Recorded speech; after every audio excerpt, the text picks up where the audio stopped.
The following announcement has been paid for by the New World Order.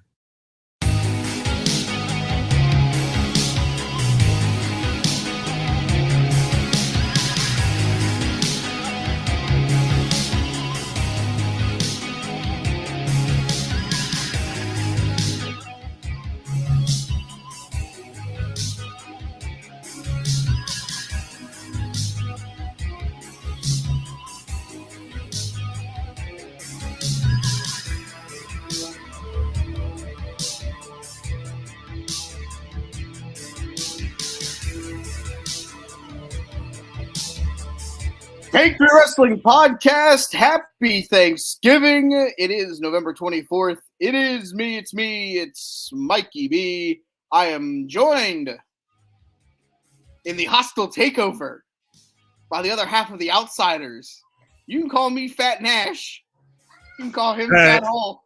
Hey, yo. This is where the big boys play? That's what I've heard. Don't adjust your sets. It is Thanksgiving, but don't adjust your sets. Devin's joining us. Oh, hey, Devin. What's going on, Devin? And don't adjust your sets. We're here. Because, like, if people didn't know, I'm not just part of 3CT. I'm also part of the Take 3 Wrestling Podcast this week. And somebody forgot to lock the door last week. So I thought, we're not live on Thanksgiving, 3CT. So why not? Let's have a little fun and go live. Pull the Scott Hall line. You know who he is, but you don't know why he's here. Yep, we're live. It's going to be a fun one. Good episode lined up tonight. Joe will join us in a little while. He's taking care of some personal stuff. Ernest is not going to be with us today because Ernest is a toolbox. Who? Exactly. At this point, I'm actually going to potentially revoke his Take 3 Wrestling Podcast licensing and make him retake the test to rejoin the squad. I mean, he can't be called the host anymore, right? No, gone. See you later. Like I feel like if you're gone for an entire calendar month, yeah, like you have to be relegated to like something. You have to be like, I don't know what it is. Maybe we'll come up with a new title for him. The assistant to the scouting director of regional development. There we go. I like that. All right, good. All right, so in this week's show, we do have some good stuff lined up. Obviously, we're going to talk about the PLE taking on this coming Saturday from the TD Bank North Garden, which is the Survivor Series War Game. War games! War games! War games! War games! For those of you that listened to last week's episode, I spoiled my topic last week. It is to build the ultimate Survivor Series card using only a wrestler one time. So if you use them in a certain match, can't use them again. That's going to be a fun one coming up. I obviously have mine. I got one from Ernest somehow. I don't know. He randomly remembers to send people stuff but can't show up. I don't know. It's weird. Joe actually was telling me his earlier. That one's going to be entertaining. I got mine. Yep. Fat Hall has his. What we doing? This or that? No, we're gonna do what we're thankful for. I think that's where we should start off, man. It's Thanksgiving. Do you want to start there, or do you want to talk a little bit about the AEW stuff, and then we'll. I mean, yeah, we can certainly touch on AEW, not an official. No, not an official. We're just topic, but sure, why not? Fill a few minutes until Joe gets up here because I don't want Joe to miss any of the fun stuff that we actually have planned for this show. Yeah. Wednesday night, Thunder Rosa drops the title officially, and we now have a official AEW Women's Champion in Jamie Hayter. Hate her. Yeah, love that. Love the fact that Thunder Rosa decided to finally give up the title. Yeah, that one. Okay, so I'm intrigued to see where this goes in multiple levels. And first off, congratulations, Jamie Hayter. Also, I believe I don't know if it was announced on air or if it was in like just a tweet or something from Tony Khan. But I think they are going to recognize Tony Storm's reign as part of like the official lineage of the women's title, That's which I think is really cool. Um, look, uh, this should be the death blow of interim champions in AEW. I felt like it was already really It was, but yeah. officially speaking, like this, Yeah. this Because should be the death blow. They didn't make Death Triangle interim trios champions. They straight up were just like, nope, you're not the champions anymore. And I get that was a slightly different circumstance because you had suspended the Young Bucks and Kenny, and like the suspension of Punk with the championship, like that kind of changed those games a little bit. But really, I mean, because the problem with an interim champion, and I get what they're trying to be different, and that's fine, but the problem with the interim champion thing is like if you're doing it for an injury sake or whatever, like you don't know how long that injury is going to linger, depending what the injury is. I don't exactly know what Thunder Rosa's injury is. So like that can linger, and you don't know. Like hypothetically, if if Randy Orton would have been a champion at the time he hurt his back this year, look, he's been gone for what? When was WrestleMania? April, so he's been gone 6+ months. They still don't know if he's ever going to be able to wrestle again. So like you would have had just this open-ended interim champion thing, which it's like that just sucks because like the person that is holding the title is not the official champion. Mm-hmm. And like so when the person comes back, then they have to like fight to reunify the belt. Like I do get what they're trying to do, but man, just literally put the stipulation that okay, you're injured, you're unable to defend your title, you relinquish the title. When you are healthy, you are the number one contender, be it at a Dynamite, a Rampage, or the next pay-per-view. Like you are the number one contender. That is when you get your shot. To me, like that, there's nothing wrong with that. No, not at all. You have your champion, you have your official champion, and then when you have a contender able to compete, then they're in. Like to me, it's so simple. It's just one of those things that like is just made over complicated. Yeah, that absolutely, it's overcomplicated. Also, we have the House of Black returning. That was a fun little. Before we get to that, do you think that this is the end of Thunder Rosa in AEW? I don't know how she comes back. Because I thought that her tweet was very interesting. Let me pull it up here real quick. I mean, even if it's until she gets healthy, like I just don't see there being a long-term fit for her there anymore. So when right after the segment aired, that they came to an agreement on her relinquishing the title. She tweeted, "Thank you, #Thunder Army for the support and at AEW for being there for me. Dreamlike moments happen in this run, and this is not how I wanted to lose the championship, but you deserve a present champion. On to the next chapter." So, like, I get that could mean on to the next chapter of getting healthy her AEW career, but like, it also kind of has a feel of like, I'm done here for a while.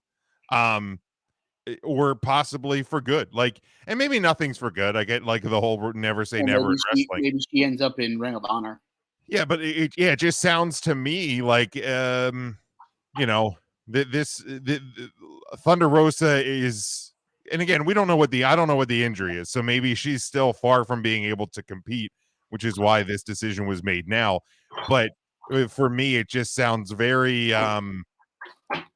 cryptic is the word that loves to be thrown around in the wrestling universe. So according to Sportskeeda, that she's recovering from an injury. they don't necessarily say what the injury is. I Yeah. always thought it was her shoulder. Oh, severe back injury.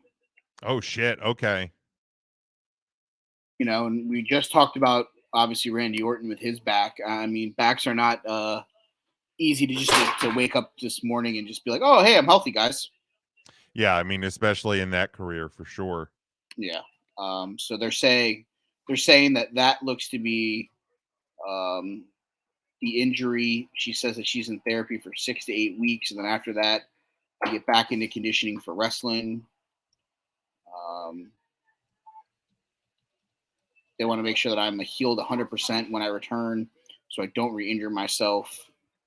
So that's the back injury. Obviously, bacchiotomies are never fun, so obviously I can see why they tried to see how long it would take her to get healthy, because that's not something that you just, like I said, you wake up tomorrow and you're like, oh, hey, my back feels great, guys, I'm healthy.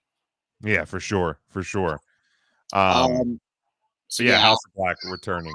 yeah, cool moment with Julia Hart basically bringing them back out.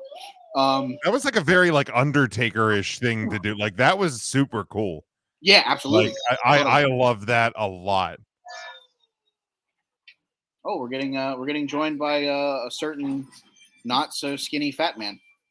A not so skinny fat Not man. so skinny fat man. Myers? No, it wasn't Jacoby Myers. He just scored again? The Vikings went down and scored like right away. Who scored for the Vikings? I don't know. I think it was a fucking Dalvin? run return. Yeah, I think it was a return. I think it was a kick return. All right, so House of Black.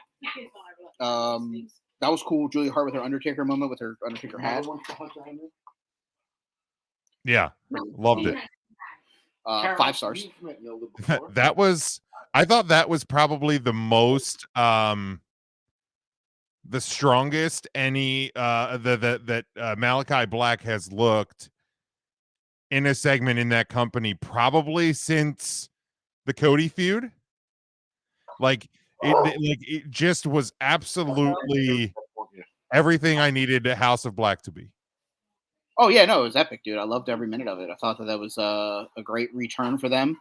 I just hope that it actually leads to them being used in a more prominent role. Hopefully, they're the first contenders for the trios titles after the best of 7 that is going to be out until the middle of fucking next year.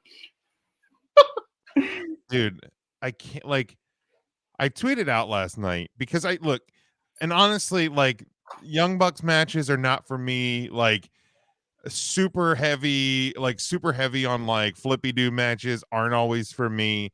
You don't like Dance Revolution?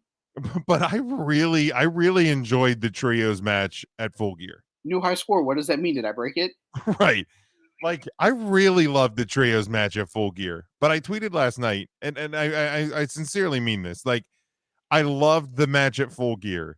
I hate that I'm going to have to hate the next 6 of these. 5 because they just. Well, this was before the one last night started, but like, and then I realized when Death Triangle won, I went, oh my god, they are going to go up 3-0, and then the Elite are going to win 4 in a row, and I'm gonna hate it so much. Culminating in California. Like, come on. Like, and I'm, you know what? I'm partially mad at it, but I'm also mad at myself because I should have sniffed that out the minute they announced the best of 7.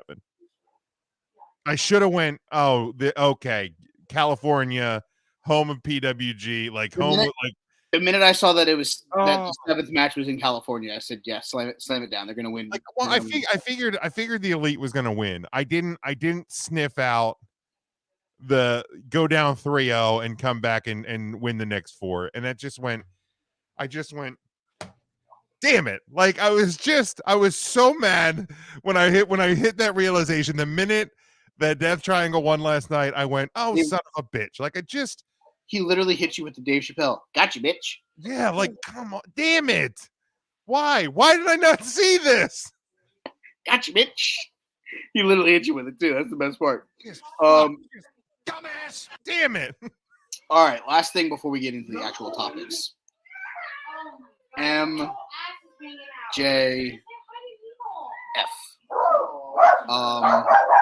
The William Regal thing, perfect. Absolutely. John Moxley coming out and basically telling him to run. Perfect. Yeah. Absolutely loved it. Brian getting kind of involved in the situation. Perfect. Is this, before we talk about MJF, are we done with the Blackpool Combat Club? It kind of feels that way. It kind of feels like it is dissolving because you had the face to face with Mox and Brian, even though he's like pro Mox, he's also basically like, dude, Regal's my dude, man. Like, this guy was like wrestle dad to me. Mm-hmm. So that feels like that's too far gone. You got Claudio in this Jericho mess. Who knows what's going on with Wheeler Yuter? So yeah, it does kind of feel like the Blackpool Combat Club is probably about Dunsky. Obviously, spoiler alert, the Claudio situation could end up with him being in the Jericho Appreciation Society by the end of Final Battle. Yeah, because every Jericho feud is the same circle. So yeah, they gotta join the stable at the end of it, no matter what. Just gross. So that's there. MJF though walks out of New Jersey as the champion. His first title defense has been set. It is at Winter is Coming. It'll be against Absolute Ricky Starks, the winner of the tournament, who defeated Ethan Page on Wednesday night. Obviously, this is just the beginning for Maxwell. I did watch the post-show scrub. His promo and all that stuff was epic. Not really wanting to talk to Tony, just kind of doing his own thing. Worked perfectly. Obviously, him and Regal will have their day in the sun on next week's show. What's the route that you go with Maxwell? How long do you think he holds it for? Who's the logical person that could beat him? Depending on health, I feel like either Hangman or Adam Cole should probably be the guy to win it.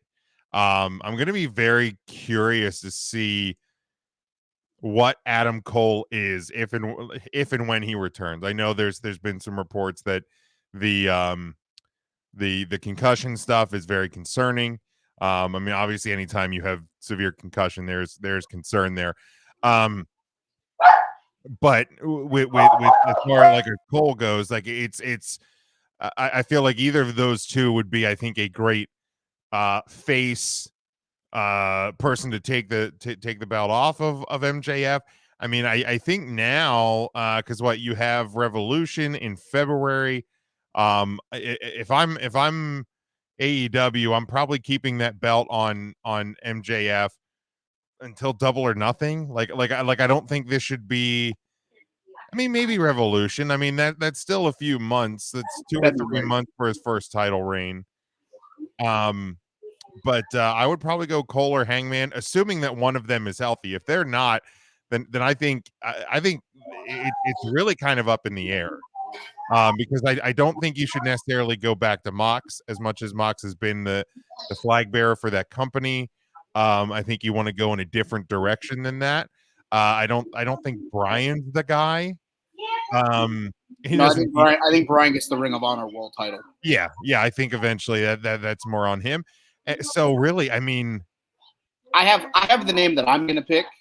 Okay, go ahead. It's Wardlow. Oh, that's actually really good. Obviously not a Revolution. I don't think that's a Revolution thing.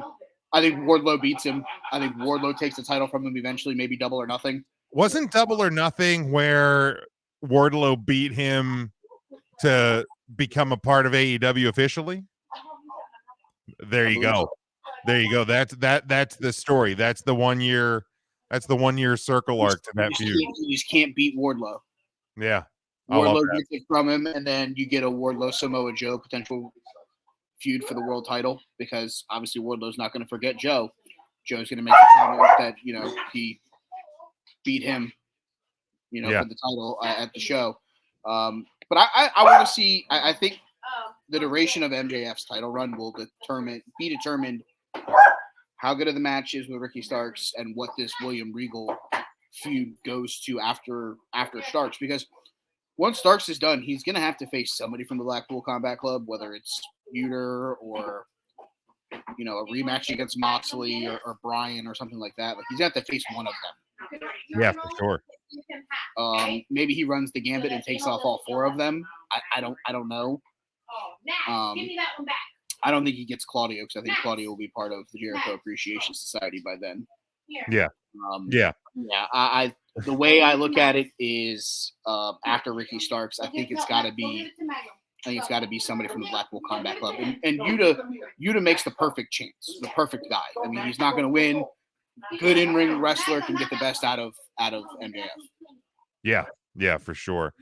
But yeah, the Jericho stuff. We can obviously get more into that in the coming weeks because that's just going to be ridiculous. But I'm very curious to see where the MJF title reign goes, because like the match with Mox was not great. The post media scrum, although I like the idea. If you listen to 3CT this week, because we did drop an episode today, we kind of discussed this a bit, and like we thought that the F-bombs were a bit heavy-handed. And by a bit, I mean way heavy-handed, almost unnecessarily heavy-handed. He just kind of came in like a freaking bazooka. Like he was the juggernaut. Like, and I get you're in this post media scrum thing where you're not on TV, so you can do it. But I'm like, that's one of my issues with AEW is like, I feel like sometimes they do things just because they can do it. Like, I feel like sometimes I'm watching the shit episode of South Park when I'm watching Dynamite because, so like, yeah, I'm very curious to see where it goes. I wasn't overly blown away by the match or the the media scrum, but I love MJF, and he needed to become champion, and now we go from here. That's why I'm saying I think the most important thing, obviously, I think Ricky Starks gives him a good match, but it's going to be what they do with this William Regal thing moving forward. Yeah, because he doesn't need a heater. Max can get enough of it on his own. So it's intriguing to see what they do with William Regal. I don't know where this goes from here. Because I still felt like the Blackpool Combat Club had legs, even with Mox not being the world champion. So very confused on what they decide to go that route, but it'll be fun to see. All right, let's get to the topics. Hopefully Joe joins us in a few. So yeah, for sure. I mean, obviously, and if you're just tuning in, if you're looking and you're very confused by what's going on here, we told you there was no live 3CT this week, and there's not a live 3CT this week, but Take 3 Wrestling, the podcast that I am also a part of, weekly. You can subscribe to Take 3 Wrestling on all podcast platforms. You can find the Facebook and Twitter for Take 3 scrolling here at the bottom of the screen. So we decided, hey, the door is open. Somebody left the key in the little box outside the studio, so why not get in and have a little fun on a thing? Put the power on. Right. Like, funny thing is, I know where everything exists here. So we decided to just take over NWO style, and here we are. But yeah, it is Thanksgiving, so we got to be thankful about a few things this year. I think it's been a good year in professional wrestling. So I have 4 things. So do you want to give the first one? You want me to lead us off? Let's just ping pong it back and forth. I'll let you go first, and then I'll give one, and then we'll ping pong it for a little bit. Well, for starters, I am thankful for the continued and extended title reign of my tribal chief. Acknowledge me. And the fact that they continue to make it compelling and actually make it better with the Sami Zayn stuff has been nothing short of impressive. Because this could have very easily gotten stale, and they have found ways to make it intriguing. We don't have a title match on this year's Survivor Series, but I can't wait to watch the War Games match because it should be a freaking banger. So, yes, I am thankful for my tribal chief Roman Reigns' title. I'm gonna kind of tail on to that one. You mentioned him by name. First thing I'm thankful for is the honorarius. Sami Zayn has revitalized his WWE career since becoming the honorarius. It's been epic. It's been a lot of fun to watch. I just think it's just going to keep getting better and better. Sammy's proven, and maybe this is the change from the Vince era to the Triple H era. Sammy was a Triple H guy down in NXT super early. Maybe this just continues to jet stream Sammy upwards. Yeah, obviously the honorary use has been one of the major pluses in all of professional wrestling in 2022. Yeah, for sure. You kind of touched on it with the new regime in World Wrestling Entertainment. I'm one thing I am thankful for that post Vince McMahon, WWE has become a program that to me feels more focused. I think it's more enjoyable to watch. It's not a home run every week, but like again, we're talking 52 weeks a year of live 3 hours on Monday, 2 hours of it. Well, I guess NXT is not connected to Triple H thing, but 3 hours on Monday, 2 hours on I mean, it could be. It's all Triple H writing. Kinda. I mean, again, yeah, Vince was in charge of both, but like that does seem to be more of a Shawn Michaels project. So I'll at least give it three on Monday, 2 on Friday. That's 5 hours a week for 52 weeks a year. You're not going to hit a home run every time, but I feel like the product is more focused. There's more continuity. Because again, for years, I think all of us as wrestling fans had talked about what happens when Vince McMahon's not in charge anymore. And when we woke up on some random day this year and Vince McMahon threw out his retirement tweet and just shocked the world, I think there was a lot of concern because we were in a world as wrestling fans we had never been in, right? Like this back on July 22nd, everything changed. And for the last 4 months, I think the product to me has actually gotten a lot better, and I love to see where it's going. So yeah, it's something I'm thankful for. I agree with that. Moving to the other side of the fence for the AEW perspective, I'm gonna not. Okay, Tony Khan is not the Booker of the Year this year. We've proven that. No, not by a long shot. So what I'll say here is that while there was the bad, the obvious Young Buck CM Punk debacle, what I'm going to say I'm thankful for is that they have somebody in their company who is their guy. You have the Bret Harts of the WWE, of the Hulk Hogan's when he was there. John Moxley's that guy for AEW. Obviously, I'm thankful for John for putting his business to the side to help in a situation that he needed. He needed some stability, and kudos to John for being that rock. He needs it, and he got it from a guy who's willing to be that guy. So super thankful for John Moxley for being a super good dude. Yeah, 100%. And I mean, he was scheduled to take 2 months off at least, and he came back and defended the title and is still there. I thought for sure after Full Gear, and we may see him, drift away a little bit here in the next month or so, and certainly justified there. So yeah, it's a good one. Kind of connecting these all together. I'm thankful for the new AEW title, world champion and women's world champion.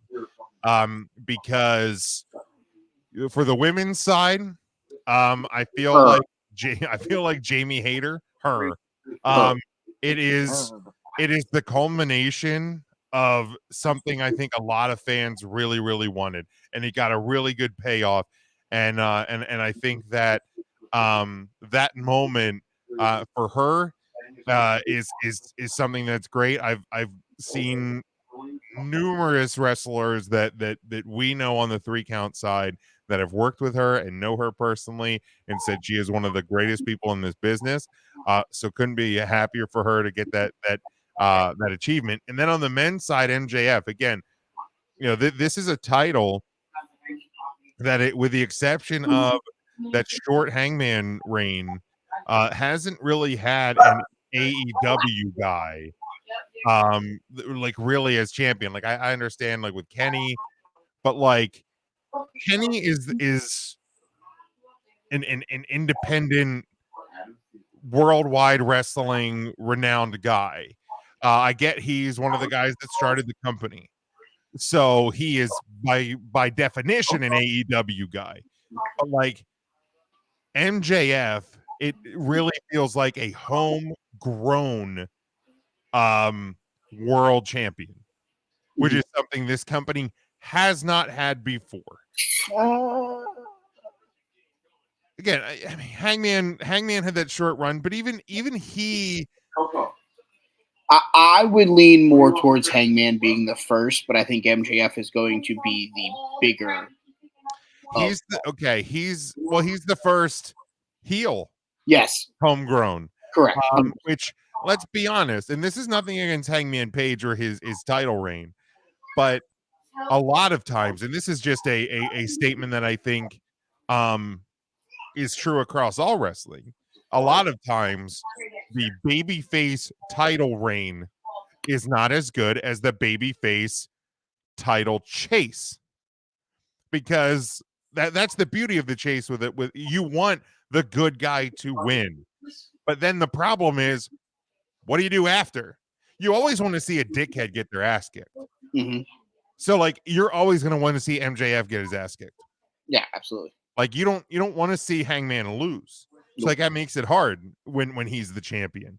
Then what do? And you don't want to cheer a bad guy wanting to fight him. It becomes very challenging.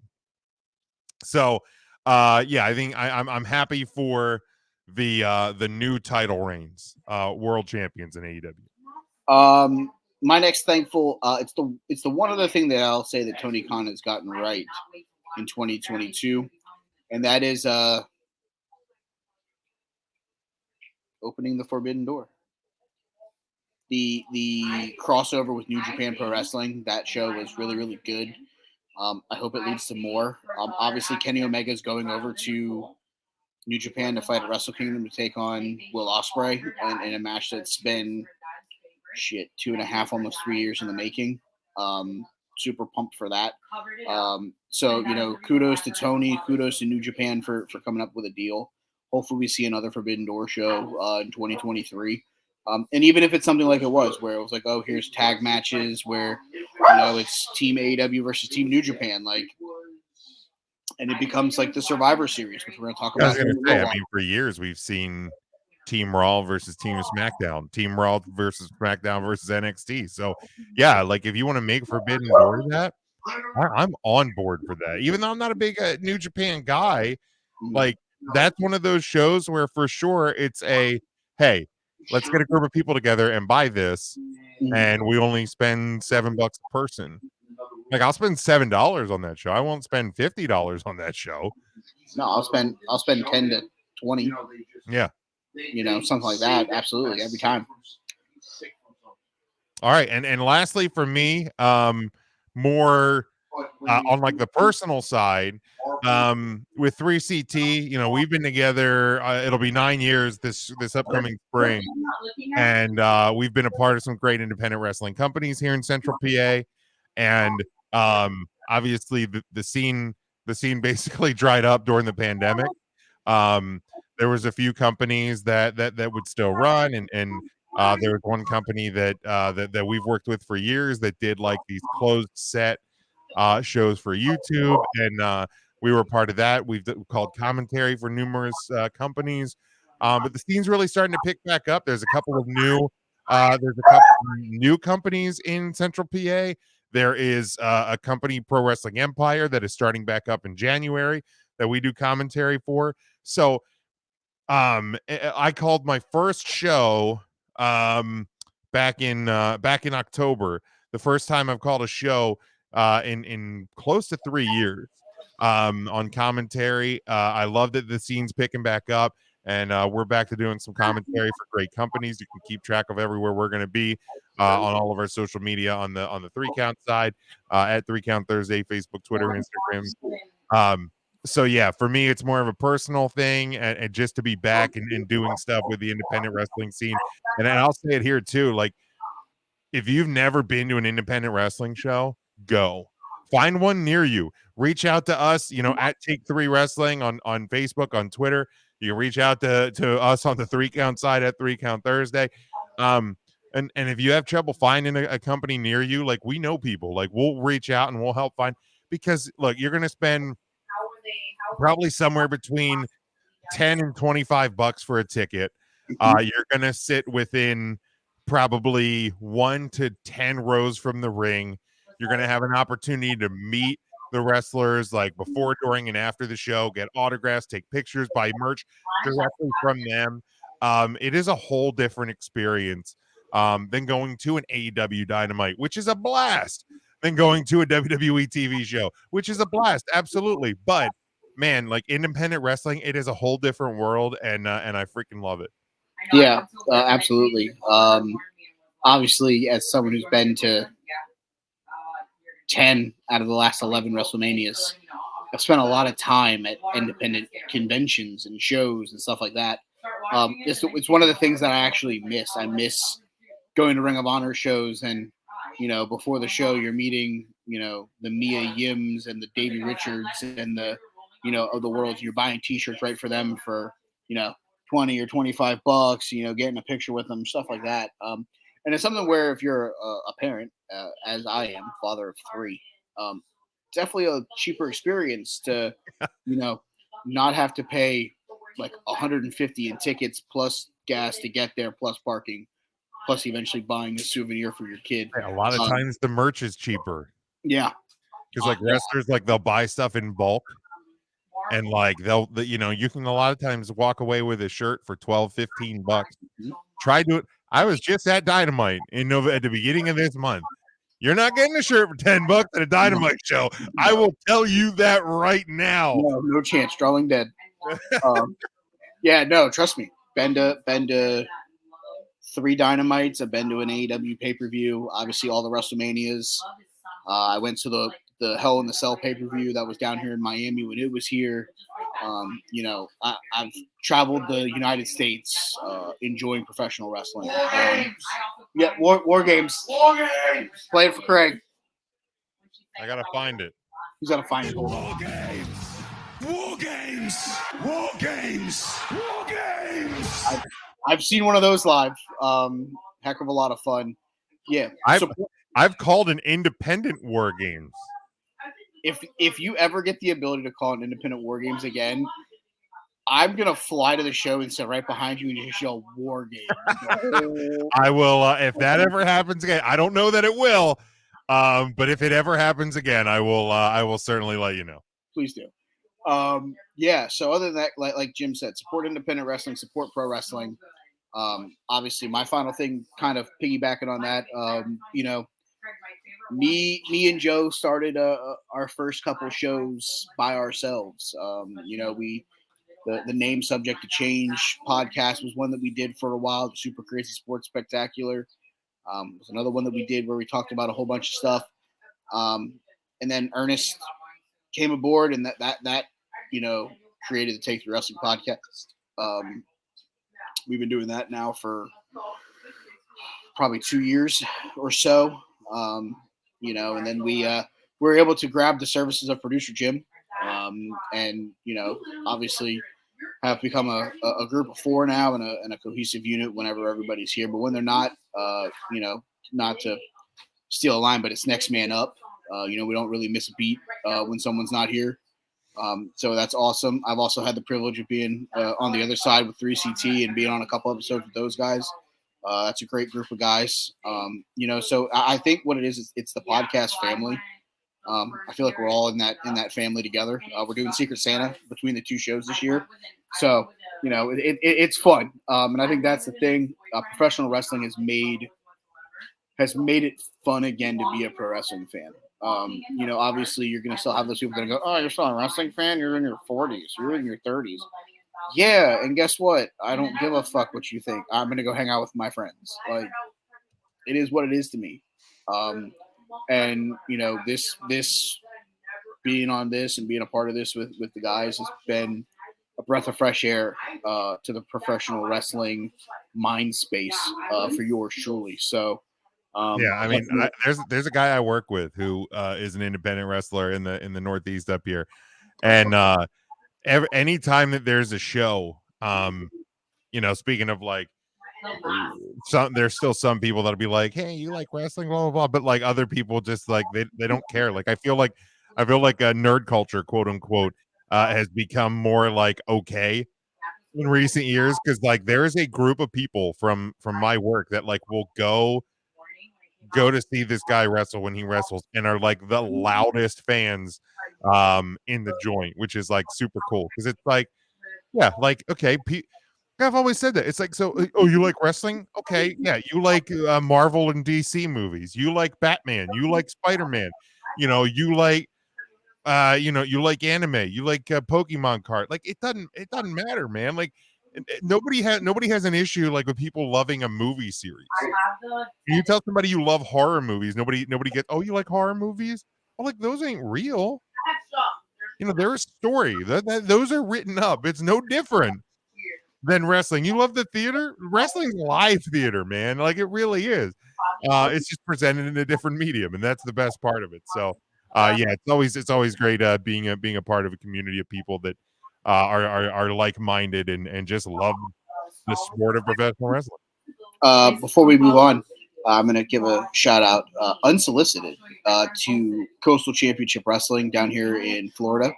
Got a show coming up December 3rd in Hialeah. It's called Bash at the Brew 23 at the Unbranded Brewing Company. They're having the first ever King of the Florida Territories match, which is a 30-man over the top rope gauntlet match where the winner becomes the number one contender for the CCW World Heavyweight Championship. Their poster includes a lovely shot of one Fuego del Sol, who I think will be at the show. I've also seen that they've had Gangrel at their shows before. He may be making an appearance. So if you're in the Hialeah southern part of Florida area, it's a show that you can get tickets for like $20. Should be a fun thing. Yeah, super cool. I absolutely love it. And we will be Pro Wrestling Empire's Battleground January the 21st at the Dauphin County Technical School, I believe it is, on January the 21st, 2021, up here in the Harrisburg area. So come and check that out. It's an afternoon show that day, so I'm actually kind of excited about it. I think it's a 2:00 bell time. What day is it? January the 21st. Are they going up against the Rumble? Rumble's the 28th. Okay. I couldn't remember. Yeah, Rumble's the 28th. There's Three Legacies Wrestling, was just kicked off here in Lancaster. Former WWE superstar and announcer Ricardo Rodriguez has a school up here, and that's his company. And they are tremendous. They just had their second show. This has all come to be over the past few months. So yeah, independent wrestling thriving here in PA, which is awesome. All right, let's move on. You want to go all time, or do you want to go? Let's go all time, and then we'll get to this weekend's premium live event, the PLE. All right, so my topic for this week was to build the ultimate Survivor Series card. Had to have a women's match on it, and you couldn't use a wrestler more than once. Oh, I actually have a slide here with the. Let me get this pulled up here. Oh, there it is. Let me pull that guy off. So yeah, this is the these kind of the rules for this topic. Yep. So I made it where we had some rules so that this wasn't just picking random singles Yeah, matches. 'cause, that you like that wanted. would have been super easy. Oh yeah, 100%. You would have just dunked on picking your like Ernest would have picked his top 7 Macho Man matches. Yeah, probably. Um, Oh yeah! You get or like every Survivor Series match that Paul Orndorff was in. Hogan versus Orndorff, every one of them. Yeah, because like before we That was- start revealing the matches, like that was the hard part. So there was 2, and I'll tell you when I get to them. Okay. That I knew had to be on this list. And then I kind of built from there. And it made it challenging because like there was one match from 96 Mhm. and there was one match from 2002 that had to be on my list. Okay. Well, there was competitors in the 96 match and the 2002 match that were involved in Both matches. earlier matches Mm. because they were in tag teams. They ended up on the elimination matches. And then I was like, well, there's one match from 91 that I won on, but there was one of the elimination matches that I knew I wanted on, and those had some cross pollination. So that it was a really fun exercise to kind of build these together. And I think we should do this for WrestleMania when we get to there. And I think we should. Yeah, I was just thinking that even for the Rumble, we're 2 months away from the Rumble. Rumble might be hard Well, because of the Rumble carryover. I think you would not be able to exclude a doubles wrestler because they were in a Rumble match. Okay. Because like if you think about it, like Randy Orton might wrestle for the Intercontinental title at the beginning of the card and then be in the Rumble match because Okay. it's for a title. All so right. like, but we have a month or 2 to tweak the rules for that one. yeah, but I would think like you can't do an Undertaker versus Triple H match and then do Undertaker versus Batista later. Correct. Like that would say, yeah, because I mean, if you think about it, how many 30 plus Royal Rumbles, probably everybody who's been in WWE in those time periods have been in a Rumble match. So you're probably you can't help but cross-pollinate there. Yeah. All right. So I have Ernest's as well. So let's do this one at a time. Sure. And so I went back and forth. I told myself I wanted this first match. This is from my list that I wanted this match on my card. And it cost me the Elimination Chamber. Oh, wow. Okay. So before you give your match, did you build the card as if it were a pay-per-view that was taking place? I didn't set it as okay. I did. I kind of went the extra. I mean, I could set it up in a match card order. I could do it real quick, very easily. Yeah. So it won't be the first match won't be what I just talked about.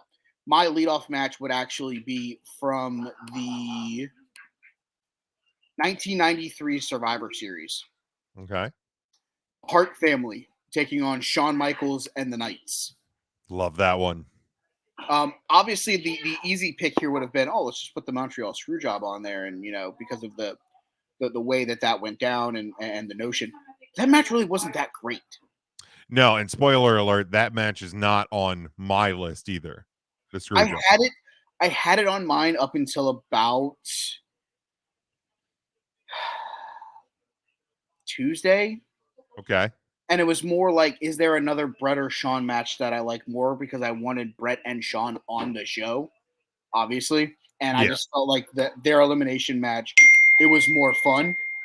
Joe just texted me that he passed out. We'll see if he gets on. He's texting me right now.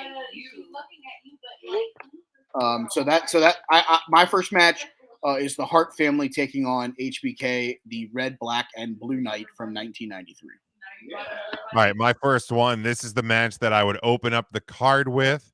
This was crap. I forgot to write down the year. I want to say it was 2018. Let me pull this up real quick. It was the only one I forgot to put which Survivor Series it was at. I think I want to say it was 2017. Let me pull this up here super quick. But it was a 5-on-5 men's elimination match. It was no, hold on. Maybe it was 2018. Just looking this up real quick, but it was Team Raw versus Team SmackDown. It was your standard. It was your standard. Oh man, I really botched this up. Um, I will pull up the date while you're looking at your next one, just so I can go back and get it on the record or when you're giving Ernest or whatever. But it was AJ Styles, Keith Lee, Sheamus, Braun Strowman, and Riddle. Okay, that was probably now I remember. It was the pandemic one. 2019 or 2020? Yeah, it was the 2021 because I wanted to include something from this because it does have historical significance. This Survivor Series because it was the one that featured the Undertaker's retirement, but also, man, these pandemic shows, whether it was at the Performance Center or in the Thunderdome, the superstars have to be given a ton of credit for doing what they did in such a difficult situation. And this one I remember being no different. I thought because this match actually led off the show, and I thought it set a great tone for the entire night. Why was Omos in their corner? Because he was Styles' partner at the time, I believe. That's okay. Yep, you're right. Yep, Joe, what's going on, Joe? What's up? Oh, audio. I have to speak. So the one that leads off my card is from Survivor Series 2020. It's Team Raw, AJ Styles, Keith Lee, Sheamus, Braun Strowman, and Riddle, with Omos in their corner, defeated Team SmackDown, which was Kevin Owens, Jey Uso, King Corbin, Seth Rollins, and Otis. And with that stuff too, it also gets a lot of important characters and superstars from kind of past. If you think of Sheamus and AJ Styles and Seth Rollins has been huge, and up to like current day superstars as well. So that's what leads off my card. Seth freaking Rollins. At that point, he was not freaking yet. He's been freaking. He's been freaking for the whole weekend. So the match that I would lead off out of Ernest's card, we will go to the 1994 Survivor Series, an elimination match that was the $1 Million team of Bam Bam Bigelow, Gigolo Jimmy Del Rey, King Kong Bundy, Tatanka, and Dr. Tom Pritchard versus Guts and Glory of Adam Bomb, Lex Luger, the Smoking Guns, and Mabel. Wait, you can't have a team with Bigelow and a Gigolo. Apparently you can. I guess WWE was wild in 1994. Yeah, we didn't even realize. If only we knew how wild it would get. Is that so? Like, what version of the Fabulous Freebirds is that exactly? Oh, Jesus. Well, because they had a Gigolo too, right? And I'm not just talking about Michael Hayes. Oh, what's his name? It was who was in the Fabulous Freebirds? It was let me pull it up here. Jimmy Jam Garvin. Yes, Hayes and not Dr. Death, but his tag partner. Terry Gordy? Yes. Yeah. Bam Bam Gordy. Yeah. Joe, do you have your match? Your first match you wanna? I do. Oh, we're doing these one at a time? Yeah, we're just going one at a time. Okay, so I'm gonna go with my first one. I consider it the piece de la resistance dog. Okay, so that was Rambo just playing fetch with himself, just throwing a toy across my phone. It's fine. Yeah, it happens. It totally happens when you've got all of the energy. So my first match I consider to be the best elimination match in Survivor Series history. Hands down, far as I'm concerned. I know where this is going. It's no. This is not the joke one. That one's for later. I know, but I know where this is going. My first match is Team Cena versus Team Authority, which has everything. It's like a Stefan bit on SNL. Like this shit even has the debut of Sting in WWE. Fuck, that's right. Like, yeah, no, this match is epic. It has Big Show's like 437th heel turn. That month.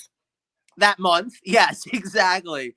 This match literally had it all and a bag of chips. I love this match. And I felt like this match made an interesting point in this particular version of the game because most of your big stars from the like 2010s and forward, and even a bunch of the big stars from like 2005 and forward are in this match. So it covers a whole lot of bases for me. I like it. Yeah. All right. And it's epic. It's an epic match. If there's one match you should go back and watch from whatever year's show that was, it's that one. All right, my second match, I'm going to go to 2011. It was for the WWE Championship. It was Alberto Del Rio versus Phil from Chicago. Okay. I enjoyed that match. I thought it was a good match. Obviously, I tried to get some guys on here because of other matches that I'm going to have later on. Killed a lot of guys. So yeah, I just thought that Now, that was a fun match. At what point during that match did CM Punk's dog bite Del Rio? I don't remember. It was Allegedly. the same time that he shit himself. Did Ace Steel bite Alberto Del Rio? No, Or did he bite Paige? No, he bit Ricardo. Oh, he bit Ricardo Allegedly. Rodriguez. Look, Okay. I don't want to get us wrapped up in the litigation that is surely going to come from these sort of situations. So alleged. Jim, next time you see Roberto Rodriguez, can you ask him how it felt to be bitten by Ace Steel? I most certainly Off will the not. record. Off the record. Off the record. Off the record, of course. Off no the litigation record, 100%. All right. My next one, Mike, I told you I did not have the Montreal Screwjob on my card. This is where my Bret Hart match comes into play. It is from Survivor Series 96. It is a number one contenders match. Bret Hart versus Stone Cold Steve Austin. In my opinion, and I've seen some rankings of Survivor Series matches. And so this isn't just my Bret Hart fandom coming out. One of the higher rated matches at a Survivor Series pay-per-view ever. It was so damn good. Bret and Austin really did make magic together in the ring. The only reason why that match didn't make my card is because of the match that I have Austin in. That's fair. But yeah, that match is a slam dunk great match. Absolutely have no problem with it being on anybody's list. Next up from Ernest's list in the 2 spot is a title match from the 1996 Survivor Series, Shawn Michaels versus Psycho Sid. That match happened. That was a match that showed occurred up. at a pay-per-view. It did. It occurred. It showed up. Sid did not break any appendages during that match. He did not try to restart the match because they were live, pal. He did not snap his femur. By the way, my dad had to bring that up today during Thanksgiving dinner. Literally while we were in the middle of eating. That was...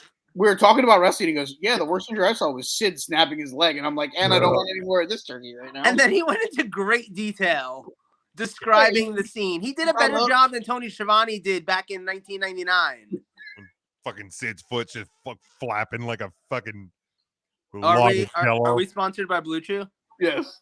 Do you have a limp femur? Use promo code SID. Use promo code SNAP. Oh my god. If it had been Halloween Steamer. Havoc, their tagline could have been snap into a Sid Vicious. Jesus. Joe, you're second. All right. Ooh, do I continue with the big guns or do I go a little bit less?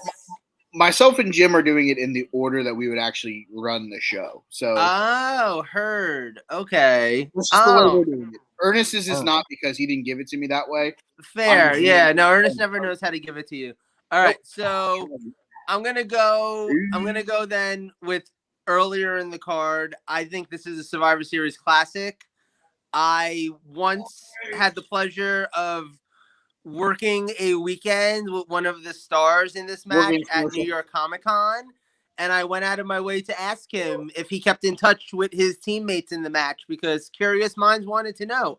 And the answer was yes. He had occasional conversations with them. This would be the classic of Jerry the King Lawler and his 3 little amigos whose names I don't remember. Easy, they were like fucking like Stinky, Dinky, and Tinky or some shit. It was Cheesy, Wheezy, and Queasy. Was it really? I think so. And they take God. on Doink, Dink, Wink, and Pink. Yes, exactly. The best of all of the Doink-centric teams Honestly, at any Survivor Series. This is a slam dunk. Craig loved this match. It involved midgets. He's sitting Yes. on the couch right now. Slam dunk. Like The 90. it was like 92 or 93. 92 or 93 Survivor Series where it was Jerry the King Lawler and the midgets versus Doink and the midgets. Clowns Are Us versus the royal family. And it was like cheesy, queasy, and That match was everything. It was Jerry Lawler, cheesy, queasy, and sleazy. sleazy. They need an under the bottom rope battle royal for midgets. And they took on Doink, Dink, Pink, and Wink. Yeah. They should no. You know what they need to do? We need to get one of those like reverse battle royals that TNA does, but with midgets. It'll Getting be the in the longest ring? match ever because nobody will get in the ring. Good Lord. Never-ending match. Joe woke up. Joe woke up, ladies and gentlemen. There we are. My next match. Oh yeah, my gimmick here. I was doing the Tony Schiavone thing where I only come in for the last hour. Yeah. Perfect.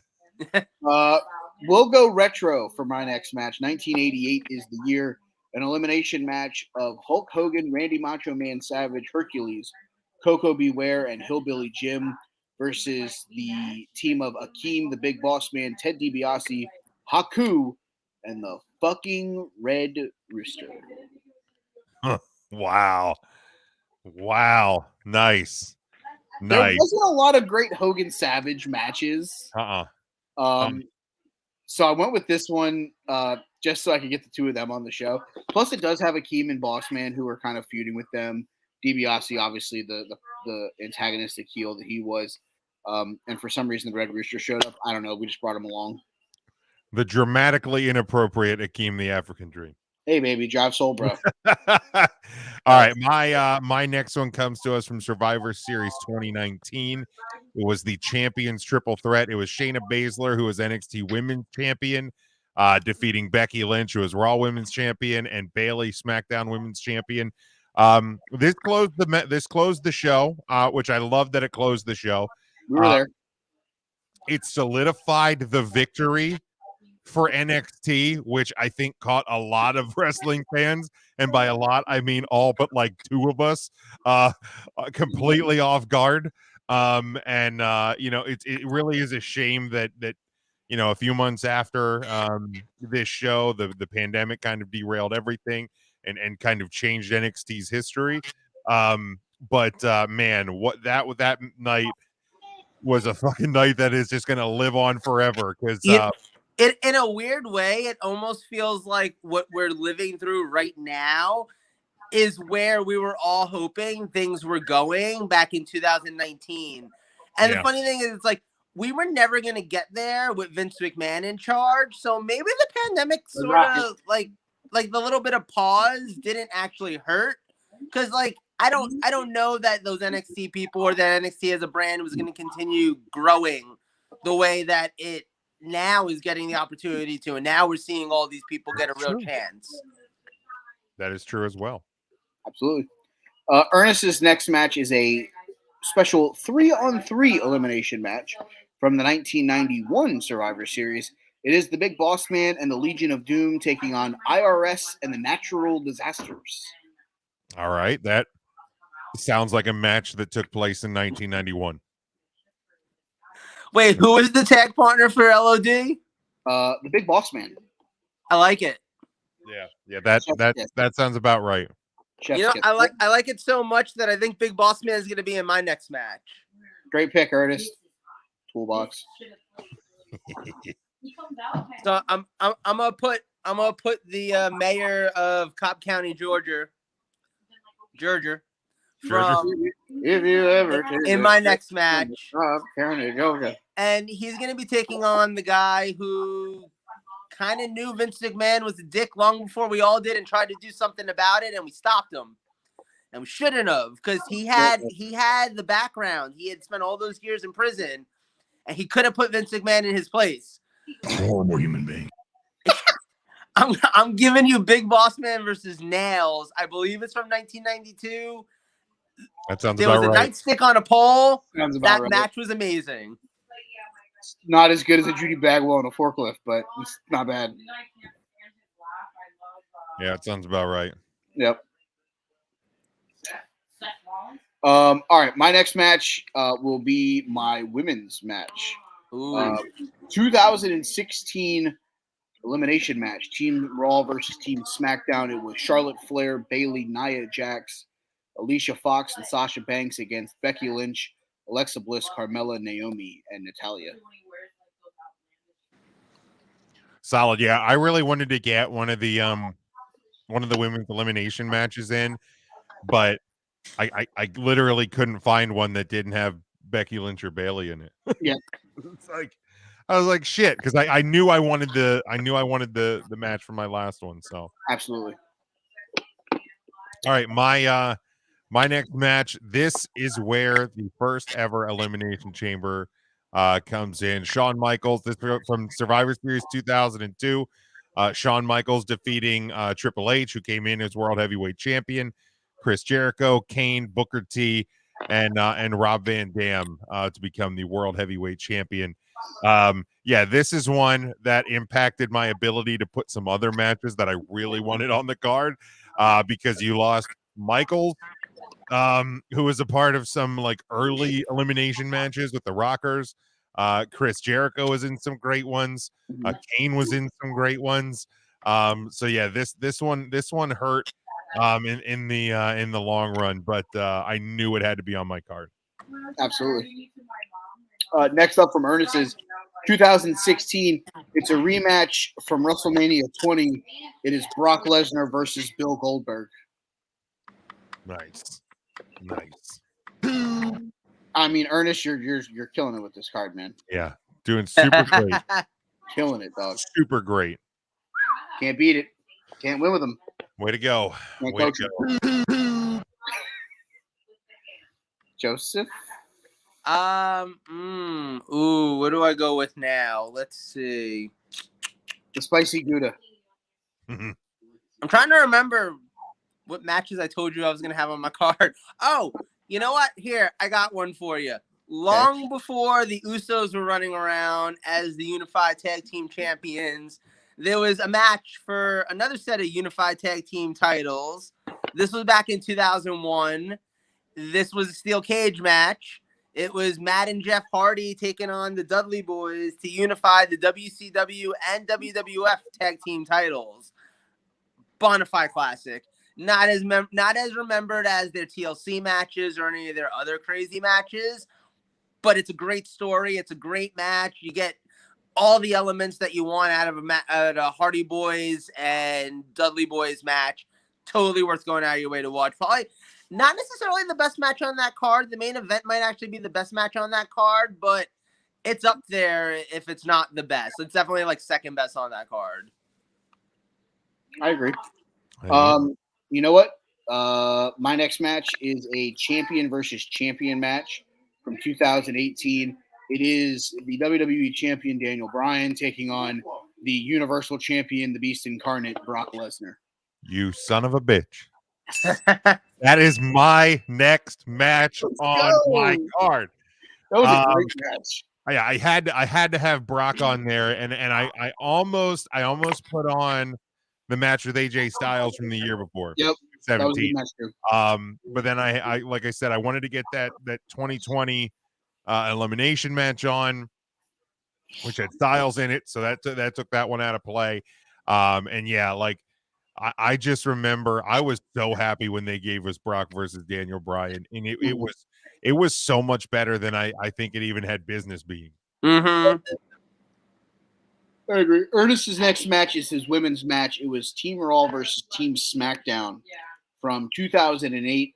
It has Beth Phoenix, Candice Michelle, Jillian Hall, Kelly Kelly, and Mickie James for Raw, taking on Maria, Michelle McCool, Natalya, Victoria, and Maurice from Team SmackDown. I mean, it's got Maurice in it, so Miz never loses. Can't be that bad. Miz never loses. I mean, it does have Beth Phoenix, Kelly Kelly, and Mickie James in it also. Yeah, I mean, See, But this isn't fair because if I ever made an argument that a match was good just because Austin Theory was in it and shirtless, you'd be like, "Oh no, ew." But like, okay, I read y'all. Hell no. But yeah, I mean, thinking of what women's wrestling in the WWE was at that time, Hot garbage. probably not great. So thank you for that, Ernest. Yes, thanks, Ernest. Joe?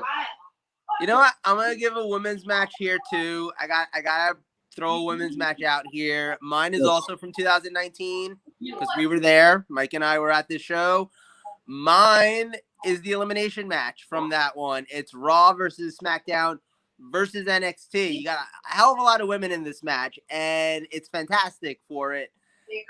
I'm not even going to bother naming all of them. Just trust me. There's a lot of talent in this match, and you really can't go wrong by checking this one out. Solid.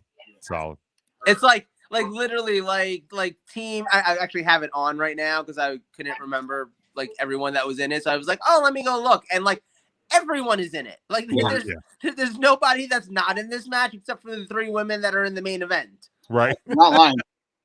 He ain't lying. Absolutely not. He ain't lying. My co-main event 2019 as well. It is the men's elimination match. SmackDown versus NXT versus Raw. SmackDown was Roman Reigns, Braun Strowman, Baron Corbin, Ali, and Shorty G. Shoosh, please. Yes! Please! Thank you! Need to get that T-shirt. I still say we're at the most 2 years away from that man fighting for a world title at WrestleMania. I wouldn't doubt that at all. And I'd be here for it. Sign me up. Yep. Right? Team Raw was Rollins, Drew McIntyre, Kevin Owens, Randy Orton, and that guy who is still a dick, Ricochet. Tommaso Ciampa, Damian Priest, Matt Riddle, Keith Lee, and Volter represented NXT. The Keith Lee Roman Reigns standoff. Dude. One of the sickest moments. So much missed money right there. So much missed money by WWE. It's okay. We'll get Keith Lee back one day. I truly believe that. Certainly Mia Yim is back. Like, you okay? Yeah, I think I don't know what Keith Lee's contract terms are, but look, Mia Yim I think said this week in a media interview that Triple H is the reason why she is back. Oh, 100%. WWE, which we already knew. Like let's not pretend that wasn't the case, but the confirmation of it publicly. Look, we saw what Keith Lee was at NXT. That's all I'm gonna say. Baskin Robbins. That's all I'm gonna say, man. I think it's only a matter of time. Is it my match? I went with yes, because I went with the 5-on-5-on-5. So look, the way I have my card set up, this is kind of, it's not a co-main event. It's more of a bathroom break style. This is in no way disrespectful to the two superstars in this matchup, but I felt it was the best to put in this spot. It is from 1996. This match featured Paul Bearer being suspended above the ring in a shark cage. It was The Undertaker versus Mankind. Look, Undertaker had to be on my list. Yep. He debuted at Survivor Series. He formally retired at Survivor Series. Like he had to be on the card. Yeah. I wanted to put the Hogan match on. Because of matches yet to be revealed, I couldn't do that 91 match. And let's be honest, that match wasn't good. It was just important because of it was Undertaker's first title win. I wanted to put Undertaker's debut on there. Bret Hart was in that matchup. I'm on one of the teams. So like again, that's where like the fun part of these rules came into play. So this one I think actually might have been one of his best matches at Survivor Series. The Batista in I want to say 2004, 2005, something like that. Was probably a better match, but the Undertaker lost. So I also wanted to do one that the Undertaker won. So Undertaker Mankind from 96. All right, Ernest's co-main event. We go to 1998 is the finals. of the world title tournament is The Rock against Mankind. I like that dynamic. Okay. Have a really good Okay. relationship. I mean, This is the first one that he's put on the list that I actually. yeah, not disappointed in him by. Yeah, great job, Ernest. You got one right. Good job, buddy. Good Good job. boy. Happy for you. Polish a turd is still a turd. Joseph? So this is my co-main event. Is that what we're going with? All right. So my show is gonna be very heavy on steel. Just so you know, I'm okay with that. Lethal Lockdown Survivor Series, it's fine. Like, we have War Games Survivor Series happening next week. So Lethal Lockdown Survivor Series, that's Joe's card. War games! War games! War games! I mean, you said it. Might as well get it out of the way, right? So I already gave you my steel cage tag title match. Now I'm gonna give you a steel cage match. You're right. Undertaker belongs on this card somewhere, somehow. I just glancing through really quickly just now on Peacock. I found myself my Undertaker match, and it's against Batista, and it's a Hell in a Cell match from 2007. Right on the cock. Yes, sir. Yeah, that was the one I was talking about. It's a great match. Yeah, absolutely. And if the Undertaker had won, that's probably the one I would have went with. Yeah. So I kind of had to default to the best Undertaker match that he won. But yeah, fantastic match. Absolutely. All right, main event time. My main event, at the time, one of the most important matches in WWE history is how they build it. It was the main event of the 2001 Survivor Series, Team WWE versus Team Alliance for control of WWE.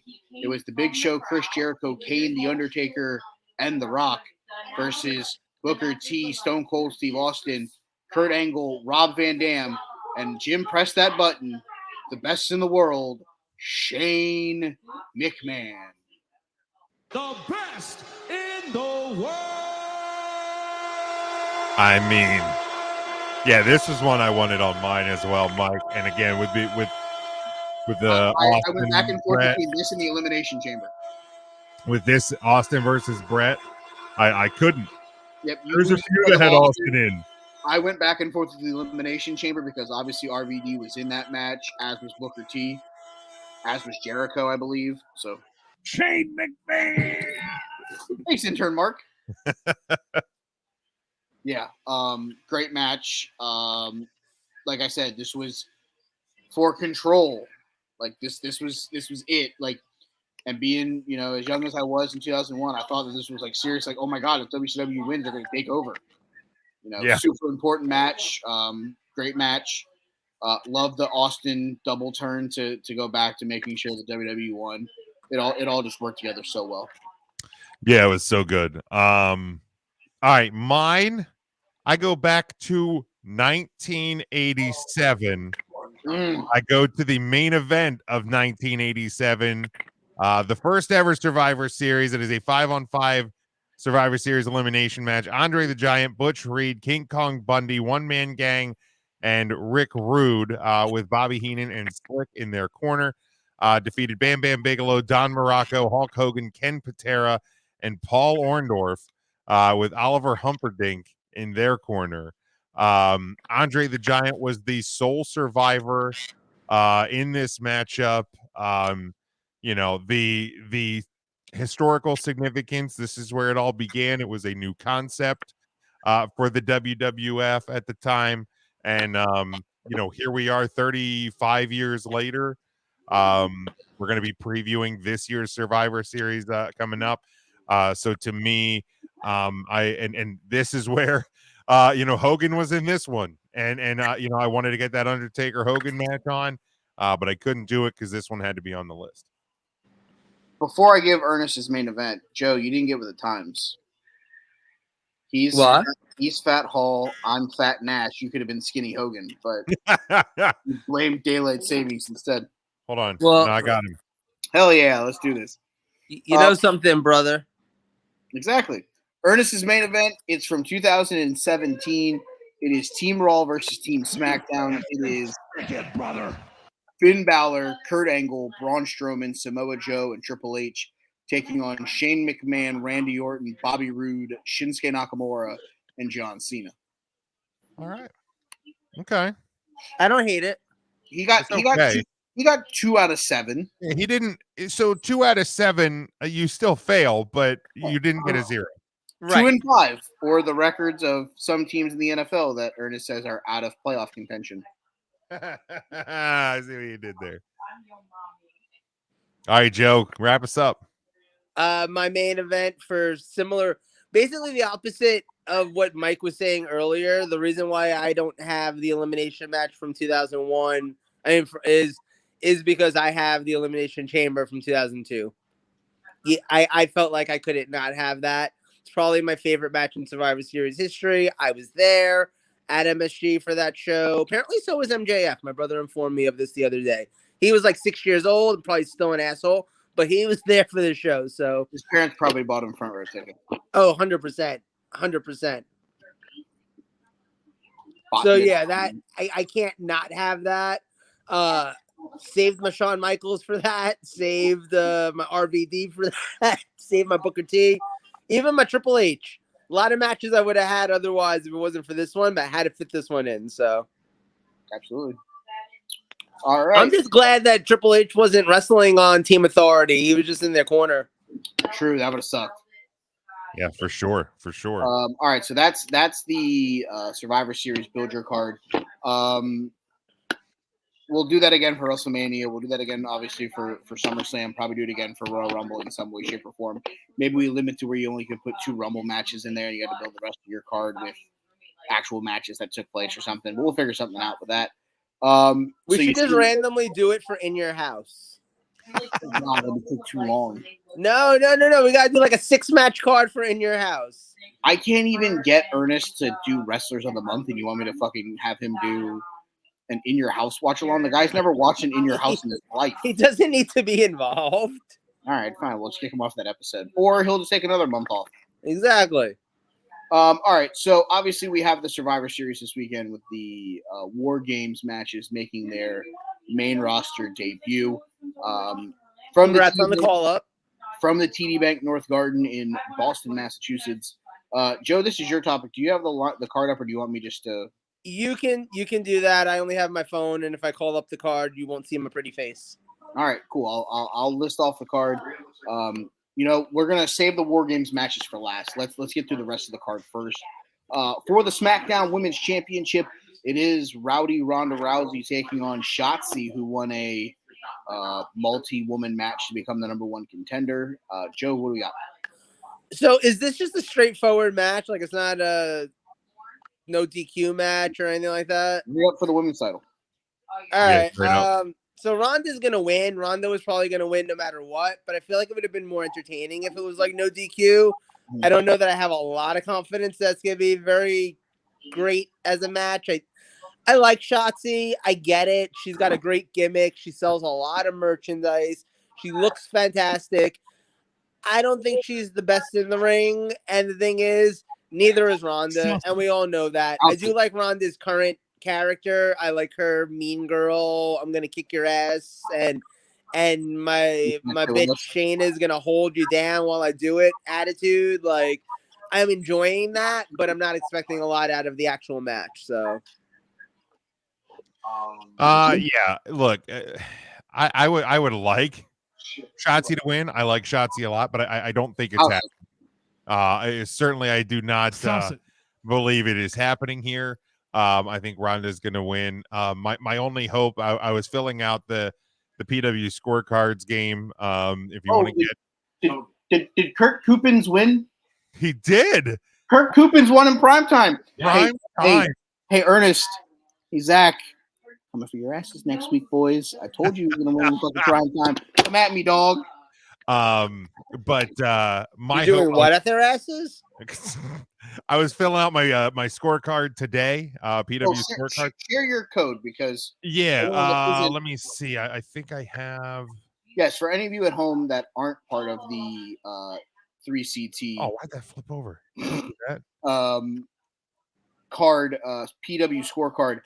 You can win a opportunity to pick the wrestler of the week and help determine their wrestler of the year by winning the point totals, which you go right here down There you below. go. Digital@prowrestlingscorecards.com. Make sure you create your account. You can even link it just directly with your like Twitter or Google or something like that.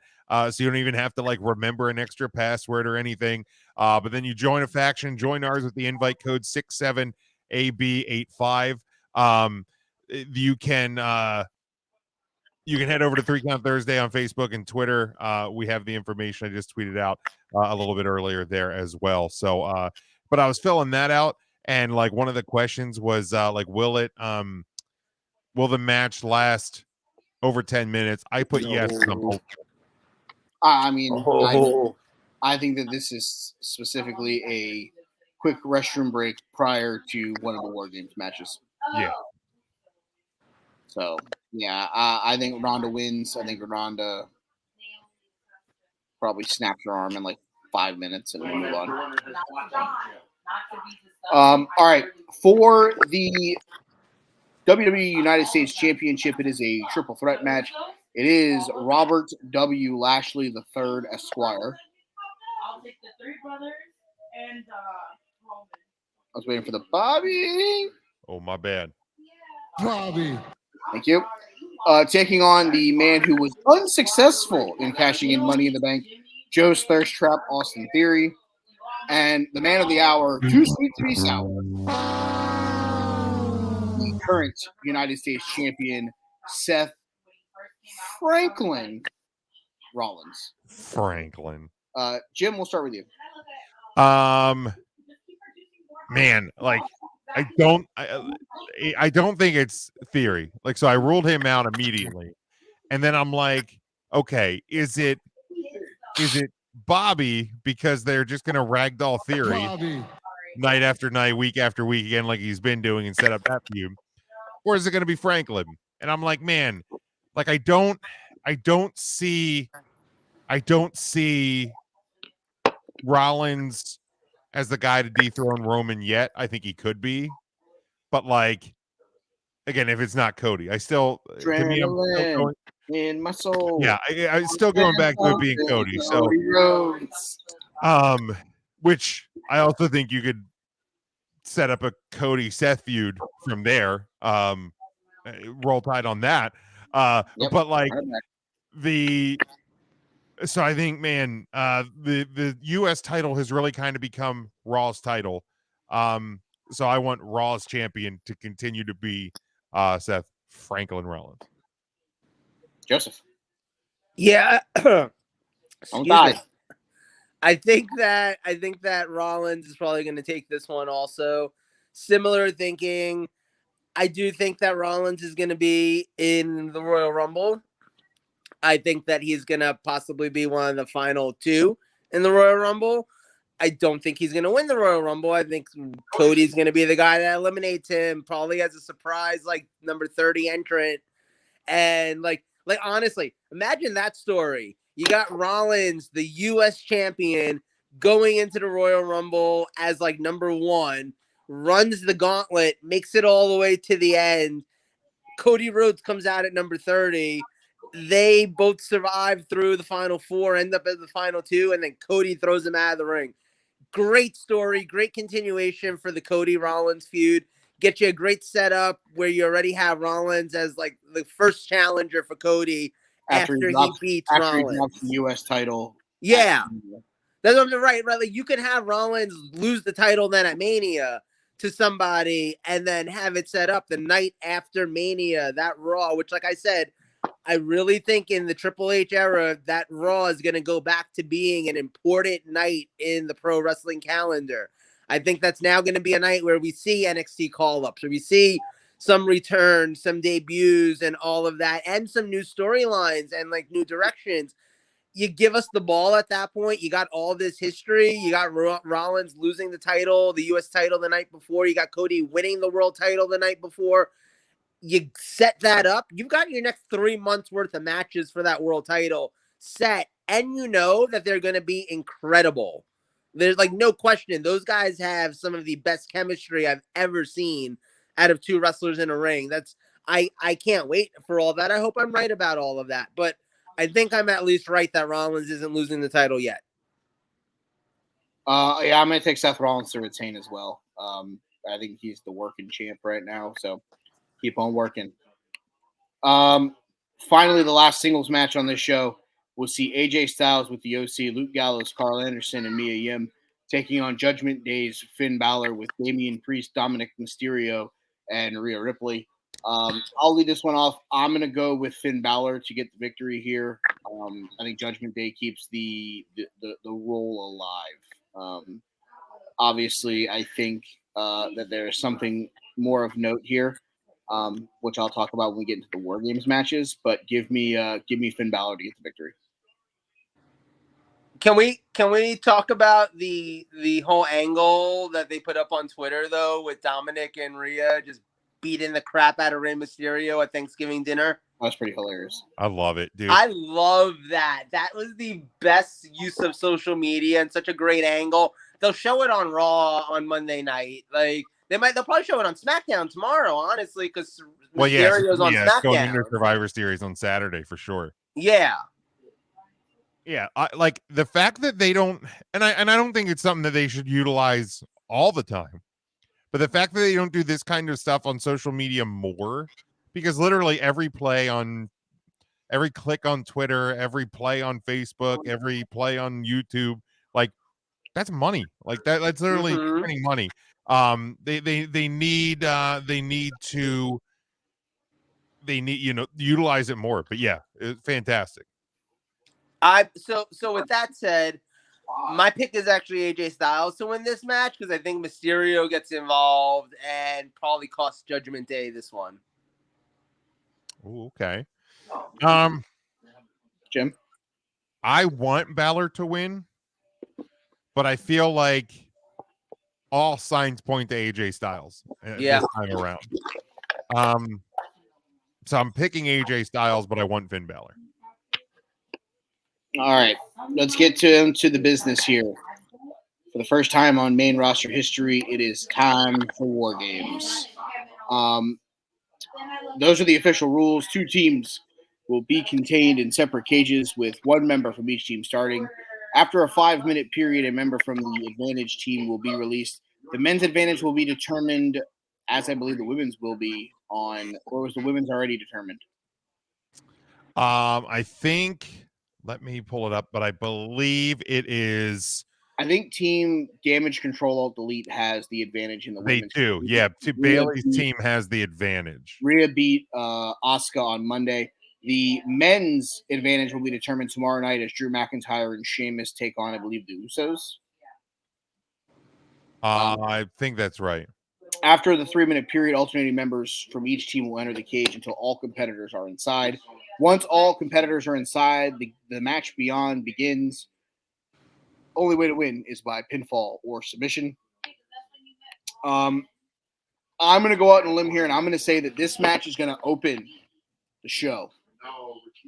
I could see that. I think, and I'm going to tell you that I think this match that I'm going to list off to you guys first to talk about will be the match that opens this show. Give me the Bloodline, Roman Reigns, Solo Sikoa, Sami Zayn, and the Usos taking on the Brawling Brutes of Sheamus, Ridge Holland, Butch, Drew McIntyre, and Kevin Owens.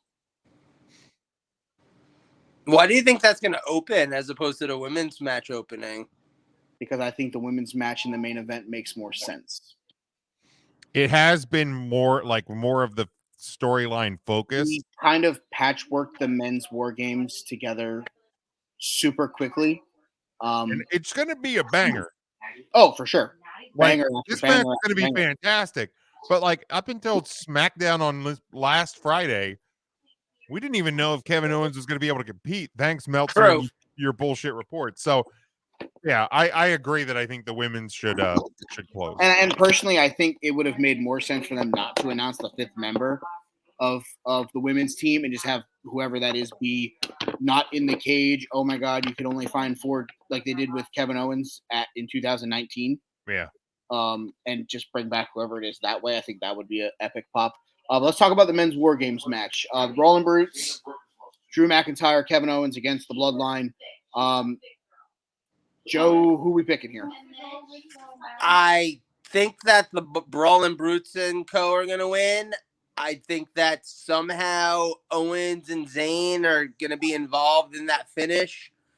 I don't know if it's a situation where like Zayn could very easily beat Owens and hesitates about it and it costs them the match. Like, I don't know exactly how it's going to go down, but it's crazy because as much as we keep talking about Cody and stuff like that, truthfully speaking, if you're really arguably Sami Zayn is the guy that's the most built up to actually beat Roman Reigns. I don't think that it's going to be Sami Zayn at WrestleMania, but I do still think that we're going to see Zayn and Owens beat the Usos at WrestleMania. I think that's a definite direction we're going in because I don't think that they have the confidence in Sami Zayn to make him the world champion. But I do think they have the confidence in him and they have the confidence in Zayn and Owens as a tag team. And they've never been WWE Tag Team Champions. So, like, let's go for it. Let's do it. This is long-term storytelling at its best. I think you need the beat here, I don't know that this is going to be the reason why Zayn gets kicked out of the bloodline, but I think it's going to certainly feed into it. I think there's going to be some consequences from this, and I feel like it almost has to happen that way. Jim? Yeah, Joe, I'm right there with you, man. I actually have the Brawling Brutes winning. I think that Kevin Owens pins Sami Zayn. I think Zayn gets caught trying to help Jimmy. Wait, which one is he like feuding with within the bloodline? Is it Jimmy or Jay? I think it's Jay. Is main event Jay?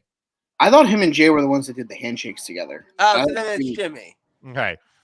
Regardless, whichever Uso that he is like feuding with, I feel like they're going to be in a spot where like he's in trouble. Sammy goes to help him to prove like he's Usi, and Kevin Owens is going to catch Sammy in a power bomb or a stunner and win the match. So like you're showing some of the cracks in the foundation of the bloodline. It is Jay. Jay's the one that's feuding with him. So like Jimmy's the one that's cool with him. It's going to show some of the cracks in the foundation of the bloodline, but like for Sammy, he's going to be like, look, I was trying to prove this, I was trying to prove this, that we're all Usi and we're all together. And then, Uso's going to be like, no, you cost us this match. We don't lose. We're the heads of the table. We're in charge of this shit. We run this business and you cost us that. But then it's also going to be like, that's your boy. You wanted to get your boy over and stuff like so. Yeah. And I think it is going to play into a long-term Owens and Zayn together, take the belts off of the Usos. And this is just another step in that process. I think Sammy accidentally haluva kicks a member of the Usos. Owens pins them. I don't think Sammy takes the fall. Okay. That's what I'm thinking. I'm thinking along the lines of what Mike was saying, but like at the junction. I feel like we're all on the same idea, basically. Yeah. Obviously, Roman's not going to be anywhere near the fall. Nope. Like that's not happening. But yeah, it's a Sammy Kevin Usos situation. Yep. Give me the KO Scottish bruiserweights to win that match. Solo gets pinned. Craig says Solo gets pinned. Okay. I mean, yeah. Either way, somebody from the bloodline's losing. All right. Women's War Game match. Team Control Alt Delete. Bailey, Dakota Kai, and Io Sky, joined by Nikki Cross and the Judgment Day's Rhea Ripley. The other reason why I think that this match is going to close out is I think Mia Yim and Rhea Ripley are going to be with their factions for the match earlier in the evening between AJ Styles and Finn Balor. That's what I was mentioning, but we'll get to that in a minute. They're taking on Team Bianca Belair. That is obviously Bianca Belair, Alexa Bliss, Asuka, Mia Yim, and to be announced on tomorrow night's SmackDown. The Vegas betting line favorite, as we look at the big board behind me, is currently obviously Becky Lynch, with second off being the return of Charlotte Flair. Ooh, I didn't even think about Charlotte. And the third name that I've heard from a standpoint is Candice LeRae. Candice Ooh, would make okay. sense storyline wise. Candice in a War Games match on the main roster. I'm here for that.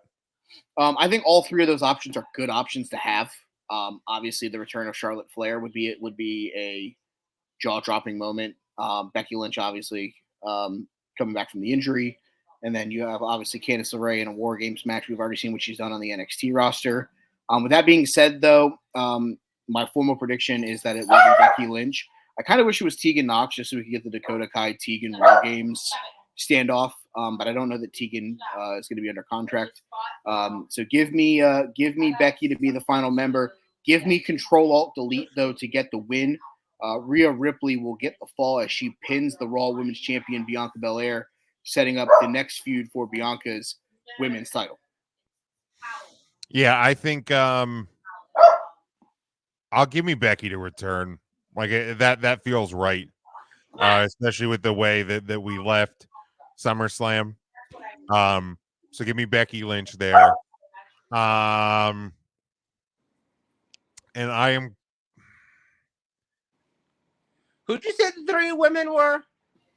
It's Becky, Charlotte, and then Candice LeRae. I said I would love for it to be Tegan Knox just so we get Dakota versus Tegan from 2019 all over again. See, I've got. Well, I'll wait for Jim to finish, and then I got number 4 for you. Give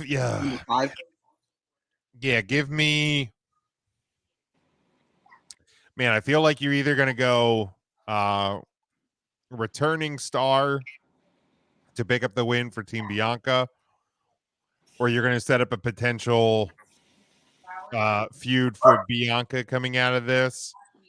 So I'm actually going to say that Rhea Ripley is going to pin Bianca Belair for Team Control. You took the same thing. High fives. Yeah, I'm with you. I'll go with that one. I like it, Joe. So okay, I think that there's a fourth option for who the surprise member is. Well, I said those were the Vegas betting line favorites. Oh, okay. I've got one for you if you want to take a bet out there and like make some real money. Okay. Bet Phoenix. Oh, you got Rhea in there, and Rhea's the only one that's in there who doesn't have somebody she's explicitly feuding with in that match. She's feuding with Mia Yim, OC versus Judgment Day. Yeah, but like that just started. Yeah, but I don't necessarily know that you re-signed Mia Yim to squish that feud just yet. Oh, no, I don't think you're going to squish that feud, but I think that Beth would be a really big pop that would really get the crowd going. And it honestly... I'm not saying you're wrong. I'm just saying... And again, I think that one thing that we have to remember is in Triple H's WWE, long-term storytelling is very much a thing. I mean, AJ and Finn Balor have been feuding for months now, and we're finally getting that singles match. They've done a good job on building that. I personally think that Beth cost Rhea at Rumble in some way, shape, or form, leading to that match happening at WrestleMania. And you could be right. I could see that. Either way, I think that the good guys win this match, or good girls, I suppose. That sounds weird. I think that Team Bianca takes home the win, especially if you're right and this is the main event. I think that you send the crowd home happy, and I think you do that by the good guys winning. I think that they're going to be happy regardless because salsa. Salsa. Thank you. All right, that's your War Games preview. 5 matches. Obviously, the War Games matches are going to be long ones. We sat through. That's what she said. That's what she said. Oh, good one. 45-minute War Games matches. So make sure you get plenty of rest before you enter the War Games compound on Saturday night. All right, let's get to Wrestlers of the Week, and then we can get the heck on out of here. Obviously, it's the 3 of us. We'll each get 3 selections. Last week, Jim went first, so I'll take the first pick this week. And I will take the new AEW World Champion. Give me Maxwell Jacob Friedman. Give me MJF. Joe, your first selection. I have to go AEW also, obviously, because they had their pay-per-view. I'm gonna go with the new AEW Women's Champion, and it's officially a recognized title reign. They pointed that out on Dynamite. We talked about that while you were sleeping. Oh, heard. Oh, I love that movie, Sandra Bullock. So I'm gonna go ahead and give my nod to Jamie Hayter. Hate her. Er. Jim? I'm gonna stay in women's wrestling with Joe, different company though, and I'm gonna go with your first ever IWGP women's champion, Kyrie Singh. I love that. It's a great pick. My second pick, they were able to retain the trios titles leading to the best of 7 series on Saturday night. It is Death Triangle. Okay. Joseph? I guess let me take Chris Jericho because he's still ROH World Champion, and He whiffed so horribly on that spinning Judas. Woof. Woof. he tried. Okay. Did he though? Did he really? Mike, who did you take? I took Death Triangle. Okay, I am gonna go with your new TNT champion in AEW. Give me Samoa Joe. Joey Samoa. Nice. As not to be confused with our tribal chief, Samoan Joe. I'm trying to figure out exactly my last. I mean, obviously, I could go. You know what? Fuck it. You talked about a match at that crossover show where Kyrie won the women's title. Give me the man who retained the United States title, beating Shota Umino, leading to the announcement of him versus Kenny Omega at Wrestle Kingdom. Give me Will Ospreay. Okay. Joseph? Ooh, I can go in 2 directions with this. Fuck it. Give me the winner of the Mysterio Thanksgiving battle. Give me Dominic Mysterio. I love that. And Jim, final pick. I'm going to wrap up with the new Impact Wrestling X Division champion, Trey Miguel. I almost put Josh Alexander in there, but then Bully Ray jumped him after, and I was like, man, we got to sit through a Bully Ray Josh Alexander match. God, why? Every time that company does something good, they just fucking kick it right in the dick. It's funny. I posted my first show. I did Overdrive in my rewrite of history. I had Bully Ray cash in his contract right then after that match and win the title in the new relaunch of Aces and Eights. Nice. But it has to. But it only works because it's Aces and Eights. Like if it wasn't Aces and Eights, I would have been like, no, fuck this. This is stupid. No, I agree though. For every 1 step forward, it's 3 steps back with Impact. It feels like Unreal. All right. So that's the wrestlers of the week. For those of you that don't know, what we do is a little bit differently than the 3CT guys. Obviously, we're on the 3CT feed. Let me describe to you what we do. We nominate our wrestlers every week, and then I send out a list, which I'll send out to you guys tomorrow. And then we rank them 1 through 25. You get 25 points for first. You get 1 point for 25th, and everything in between. Currently, the top 10 for us in our wrestling year. Can I just say it's a little over the top saying that we rank them. Okay, me and Jim do because you're about as useful with a list as and Ernest is AWOL. Yeah. Yeah, exactly. In 10th is FTR. 8th is Wardlow and Cody Rhodes. 7th is Keith Lee. 6th, Carmelo Hayes. 5, Braun Breaker. 4, the Hangman Adam Page. 3 is Bianca Belair. Number 2 is the head of the table, Roman Reigns. And Acknowledge me. Is the man who I told you I was thankful for in the AEW roster, and that is Jon Moxley.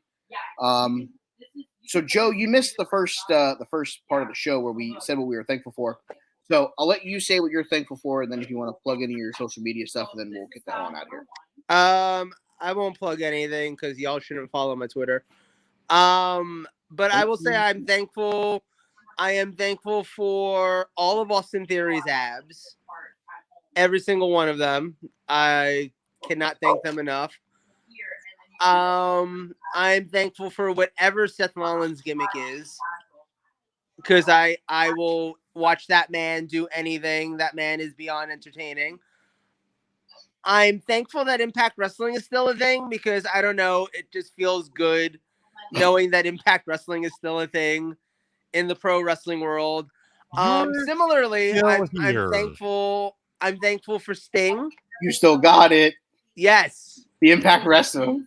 The Impact Yes. Wrestling show. You still got it. You still got it, Impact. I'm thankful for Sting for constantly trying to jump off of shit.